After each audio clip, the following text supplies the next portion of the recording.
কক্সবাজারের রামুতে CNG autorickshaw ও covered ভ্যানের সংঘর্ষে ৩ জন নিহত হয়েছেন।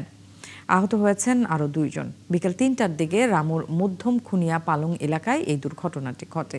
রামু থানার ভারপ্রাপ্ত কর্মকর্তা জানান, বিকেলে যাত্রীবাহী সিএনজি অটোরিকশাটি টেকনাফে যাচ্ছিল।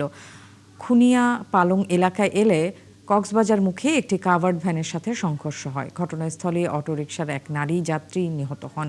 আর আহত অবস্থায় ৪ জনকে কক্সবাজারে নেয়ার পথে মারা যান একজন। পরে আরেকজনের মৃত্যু হয় সদর হাসপাতালে। নিহত একজনের নাম শাহিনা ও আরেকজন রুবিনা আক্তার রুবি। তাদের বাড়ি উখিয়ার হরিংমারা এলাকায়। তবে আরেকজনের পরিচয় জানা যায়নি।